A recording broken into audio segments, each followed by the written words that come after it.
Can a global government uniting all the world forces together stop it, or are they simply part of the plan? You know, it was during the 20th century when these aliens would discover deep caverns in North America and start to infiltrate the underground, the subterranean world under the United States. And as the United States began building deep underground bases, the aliens saw how they could manipulate these for their own uses and began to make contact with military and political officials. Our earliest records are of a treaty they made with President Roosevelt in 1933 called the Treaty of 100.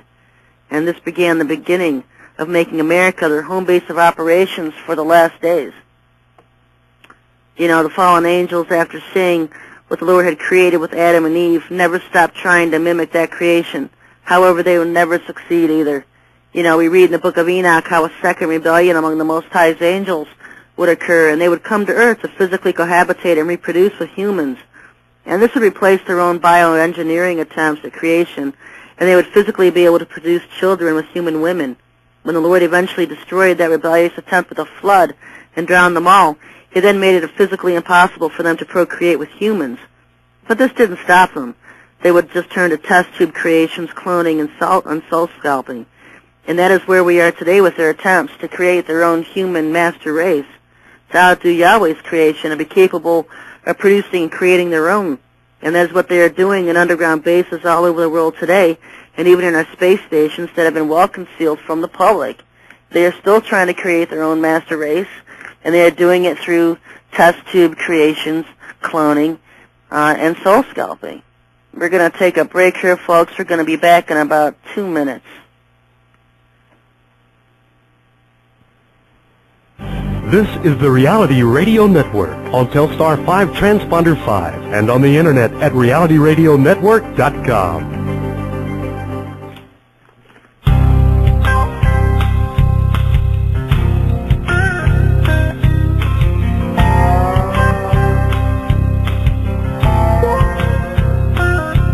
From Nazareth he came with a ragtag band to bring a revolution. Some would make him king, others couldn't stand for that. The cross was a solution, but he rose again. Wise men follow him, but he rose again. Wise men follow him. Thank God for the renegade and the life they lead for the head of their time. Without the renegade, Lord knows where we'd be. When it comes to heroes, renegades are mine.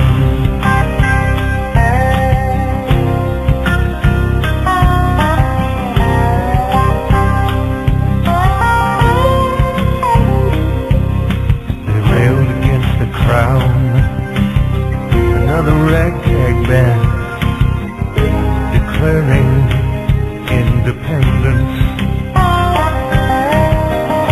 Their body.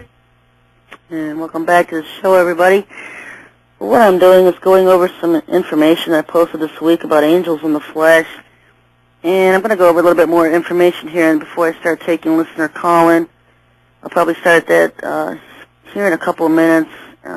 During the second hour, definitely. If I don't get to it in this first hour, I'll be taking listener call-ins.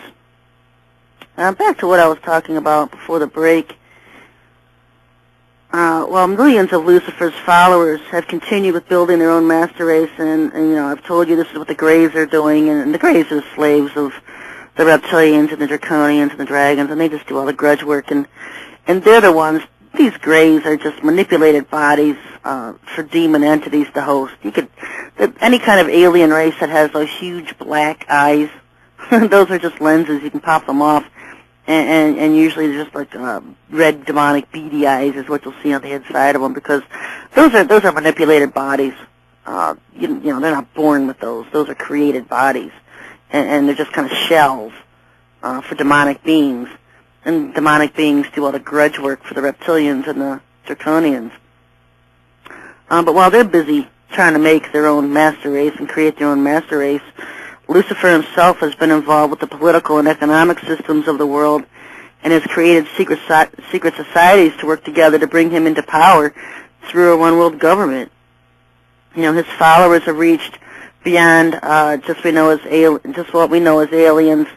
They have combined both human government and military factions as well. So he's got all three. He's got the aliens, the government, and the military working with him. Yahweh told me that whenever humans have or had become associated with Satan or his fallen angelic followers, they become possessed by the alien or the demonic followers of Satan. Demons and aliens are two different things, but both work to enslave, possess, and control mankind, and both groups fall under Satan's authority. This includes those who from secret societies who pledge oaths of loyalty to Lucifer as the god of light, because it's just him. It's Satan masquerading as the real God. And in Masonry, they refer to him as the god of light. In these last days, as we tick down the prophetic clock, Satan's rebellion will be a bit different. This time a majority of civilization will accept Satan as God, and only a minority will refuse to. This time, Satan will be allowed to kill those who refuse to worship him. In the first rebellion, the majority rejected him. In the second one, the majority will accept him. Satan has introduced his script to conquer the world, and he calls it the New World Order. With his personal appearance on Earth, he will once again be faced with rebellion and resistance against his authority. However, before he even arrives, he will have to put up with and deal with something he probably wasn't counting on, the return of Queens Shazaraze and Rashael. These two, born as humans as the other elect had and have been throughout the ages, would once again stand up to fight against Satan and his followers and warn Yahweh's people of the coming prophesied events and lead them away from Satan's deceptions in the last days. They walk the earth today. They fight daily against the strongholds of Satan to expose his plans and wake up the sleeping elect of Yahweh's people. There are many more limitations now than there were before in the first rebellion, obviously because now with this rebellion is a time during humans and not just angels. And there's a lot of other elect that have been sent here during these last days with assignments from Yahweh to fulfill. I'm not talking about reincarnation where someone dies and just keeps returning to Earth over and over as a plant, animal, or human. This is something totally different. This is Yahweh allowing angels from the past to come to Earth and allowing them to be born here as part of mankind and live one lifetime to do his will, whatever that is, and this group is called the elect. If you think you are different, it's because you are. If you feel there is a calling on you, that's because there is.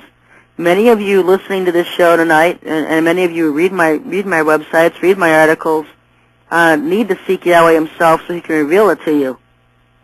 Today many of the Lord's elect remnant are sleeping and don't know who they are in him. The only way to learn who you are is to seek him so he can reveal it to you. Sure, there are many being deceived today by false visions and prophecies and claiming they are things they are not. You will know them by their fruits and the words they speak, whether they be from Yahweh or a spirit mimicking him. The Archangel Michael and Gabriel are not speaking to Yahweh's people today. However, demons masquerading as those two are. Those deceived by visions from beings impersonating the Archangel Michael and Gabriel are abound. That is why it is important to pray for the truth in all things every day, and to ask the Lord to be kept from evil so that Satan can't sneak in and deceive you. Pray for the truth to be revealed to you in all things. Seek the Most High and what he would have you to do as part of his resistance army and as the elect working against Satan and the things that are coming. It is time for the remnant of the elect that were sent here for the last days to wake up and go to battle and to step forward as leaders against Satan and his coming arrival here to earth. The elect are warriors. Be as fearless and bold as you once were. People need to prepare for times of suffering ahead as famines, plagues, and war and martial law will encompass the earth. When one goes down, others will rise to take their place. The Lord has sent me to wake up his remnant, tell them the time is now,